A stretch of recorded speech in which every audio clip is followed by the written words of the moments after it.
డీటెయిల్స్లోకి వెళితే తెలంగాణలో సంచలనం సృష్టిస్తున్న ఫోన్ ట్యాపింగ్ వ్యవహారంలో రోజుకో కొత్త ట్విస్ట్ బయటపడుతోంది. దర్యాప్తు చేసే కొద్దీ సరికొత్త కోణాలు వెలుగులోకి వస్తున్నాయి.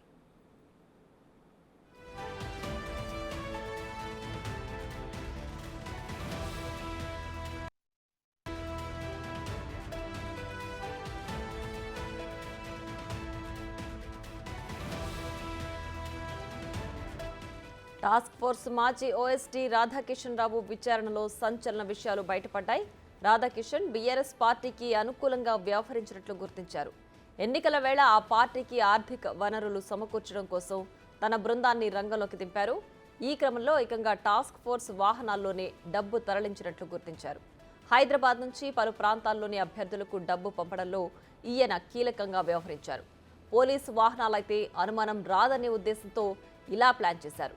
రాధాకిషన్ టీంలో పనిచేసిన మరో 4 టాస్క్ ఫోర్స్ పోలీసులను అధికారులు విచారణ జరుపుతున్నారు. దీంతో మరికొందరి అరెస్టులు జరిగే అవకాశం ఉంటుందని తెలుస్తోంది. ప్రస్తుతం రాధాకిషన్ చెంచల్గూడ జైల్లో ఉన్నారు.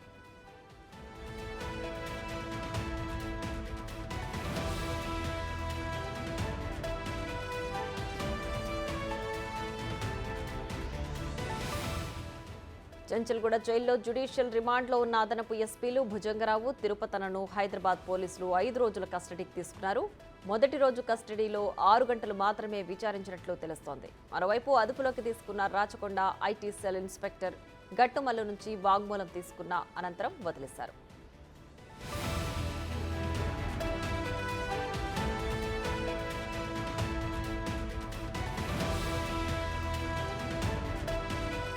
రాధాకిషన్ రావు బృందం ప్రధాన పార్టీ నాయకులపై పోటీ చేసే ప్రత్యర్థుల్ని కట్టడి చేయడంలోనూ కీలకంగా వ్యవహరించింది.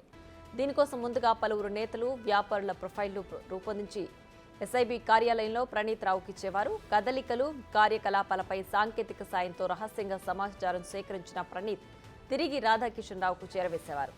దీని ఆధారంగా రాధాకిషన్ రావు బృందం క్షేత్రస్థాయిలో ఆపరేషన్లు చేపట్టి ప్రధాన పార్టీ ప్రత్యర్థుల్ని కట్టడి చేయడంపై దృష్టి సారించింది. ఈ కేసులో ఇప్పటికే అరెస్ట్ అయిన భుజంగరావు సైతం అదే పార్టీకి ప్రయోజనం చేకూర్చేందుకు ప్రైవేటు ప్రొఫైళ్లు రూపొందించినట్లు దర్యాప్తులో వెల్లడైంది.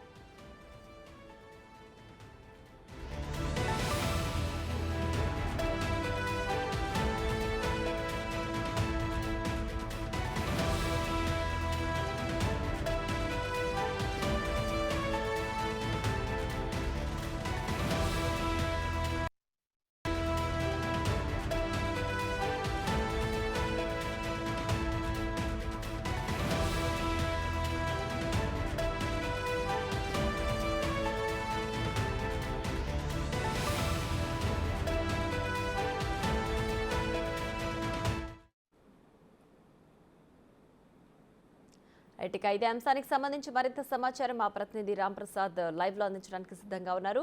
రాంప్రసాద్, చెప్పండి, ఫోన్ ట్యాపింగ్ వ్యవహారంలో రాధాకిషన్ ప్రస్తుతానికి దర్యాప్తులో వెల్లడించిన కీలక అంశాలేంటి? ప్రస్తుతానికి ఫోన్ ట్యాపింగ్ వ్యవహారానికి సంబంధించి అప్డేట్ ఏంటి?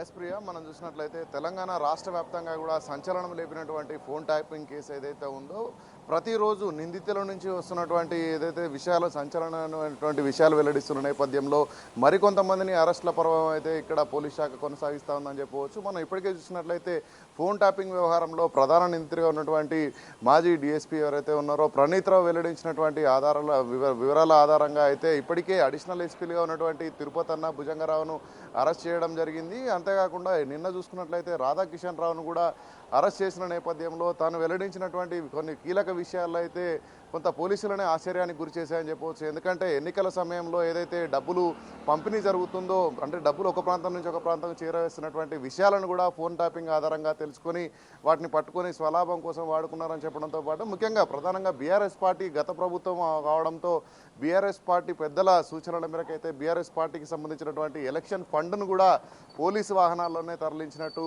నిన్న రాధాకిషన్ రావు అయితే పోలీసులకు ఇచ్చినటువంటి స్టేట్మెంట్లో చెప్పడం జరిగింది. అనంతరం కోర్టులో రాధాకిషన్ రావును అక్కడ పోలీసులు అక్కడ తీసుకువెళ్ళిన నేపథ్యంలో 15 రోజుల రిమాండ్ కూడా విధించడం జరిగింది. అనంతరం చెంచల్గూడకు తరలించడం జరిగింది. ఈరోజు మనం చూసుకున్నట్లయితే ఎవరైతే మొదలుగా భుజంగరావు తిరుపతిన అరెస్ట్ అయినారో వారిని 5 రోజుల కస్టడీకి అయితే పోలీసులు కోరడం జరిగింది. 5 రోజుల్లో భాగంగా నిన్న తొలి రోజు 6 గంటల పాటు కూడా వాళ్ళిద్దరిని కూడా భుజంగరావు అదేవిధంగా తిరుపతన్నను విచారించినటువంటి పోలీసులు ఈ రోజు కూడా రెండవ రోజు కూడా విచారణ చేపట్టనున్నారు. మనం చూసినట్లయితే ఈ యొక్క ఫోన్ ట్యాపింగ్ వ్యవహారం ఏదైతే ఉందో పూర్తి స్థాయిలో ఇప్పటికీ నిందితులు ఎవరైతే ఉన్నారో వారి నుంచి వస్తున్నటువంటి సంచలన విషయాల ఆధారంగా అయితే పోలీసులు కూడా కంగు తినేటువంటి పరిస్థితి. ఎందుకంటే అధికారాన్ని అడ్డం పెట్టుకుని బీఆర్ఎస్ పెద్దలు గత ప్రభుత్వ పాలకులు ఎవరైతే ఉన్నారో ఈ యొక్క పోలీసులను ఫోన్ ట్యాపింగ్ ఆధారంగా రాష్ట్రంలో ఉన్నటువంటి రాజకీయ నాయకులు, సెలబ్రిటీలు, వ్యాపారవేత్తలు అందరినీ కూడా బెదిరింపులకు గురి చేయడంతో పాటు వారి నుంచి భారీ మొత్తంలో నగదును కూడబెట్టుకున్నటువంటి విషయాలను కూడా ఈ యొక్క విచారణలో అయితే నిందితులు వెల్లడిస్తున్నటువంటి పరిణామం అయితే మనకి ఇక్కడ కనిపిస్తూ ఉంది. ఈరోజు రెండవ రోజులో భాగంగా ఇటు భుజంగరావు అడిషనల్ ఎస్పీలుగా ఉన్నటువంటి భుజంగరావు తిరుపతన్నను కూడా ఈరోజు విచారించనున్నారు. ఈ విచారణ అనంతరం మరికొంతమందిని కూడా పోలీసులు అదుపులోకి తీసుకున్నారు. ఎందుకంటే నిన్న రాధాకిషన్ రావు వెల్లడించిన వివరాల ప్రకారం చూసినట్లయితే ఫోన్ ట్యాపింగ్ వ్యవహారంలో సీనియర్ ఈ యొక్క అధికారులతో పాటు ప్రైవేట్ వ్యక్తులు కూడా సుమారు 11 మంది వ్యక్తులు కూడా ఈ యొక్క ఫోన్ ట్యాపింగ్ వ్యవహార కదలికలన్నింటినీ గమనిస్తేందుకు సహకరించినట్లయితే పోలీసుల విచారణలో తేలిన నేపథ్యంలో ఈరోజు మరికొంతమందిని కూడా అరెస్ట్ చేసేటువంటి అవకాశం ఉంది. ఈరోజు తిరుపతన్న అండ్ భుజంగరావు ఎలాంటి విషయాలను వెల్లడిస్తారనే అంశంపైన కూడా పూర్తి స్థాయిలో పోలీసులు విచారణ చేపట్టనున్నారు. మనం ఇప్పటికే చూడవచ్చు రాష్ట్ర ప్రభుత్వం కూడా దీనిపై నిన్న రాష్ట్ర ముఖ్యమంత్రి కూడా స్పందించడం జరిగింది. తొలిసారి ఫోన్ ట్యాపింగ్ వ్యవహారంలో అయితే గత ప్రభుత్వ పెద్దల అండతో ఫోన్ ట్యాపింగ్కి పాల్పడినటువంటి అధికారుల గురించి మేము గతంలోనే ప్రతిపక్షంగా ఉన్న సమయంలోనే మేము తెలపడం జరిగింది. ఎందుకంటే నాయకులకు సంబంధించినటువంటి ఫోన్ ట్యాపింగ్లు అవుతున్నాయని చెప్పేసి హెచ్చరించినప్పటికీ కూడా అధికారులు గత ప్రభుత్వ అండ చూసుకొని అయితే ఫోన్ ట్యాపింగ్లకు పాల్పడ్డారు. వారందరూ కూడా ఒక్కొక్కరుగా ప్రస్తుతం పోలీసుల విచారణలో వెల్లడించినటువంటి నిజాల ఆధారంగా అయితే వారిని కస్టడీలోకి తీసుకొని జైలు పాలవుతా ఉన్నారు. ఇదే క్రమంలో ఎంతటి వారినైనా కూడా ప్రస్తుతం విచారణలో వచ్చినటువంటి నిజాల ఆధారంగా అయితే వారిని కూడా అరెస్ట్ చేసేందుకైతే రాష్ట్ర ప్రభుత్వం వెనక తగ్గేది లేదని చెప్పేసి కూడా నిన్న ముఖ్యమంత్రి రేవంత్ రెడ్డి ప్రకటించిన నేపథ్యంలో అయితే పూర్తి స్థాయిలో విచారణ అయితే పారదర్శకంగా కొనసాగుతోందని చెప్పవచ్చు.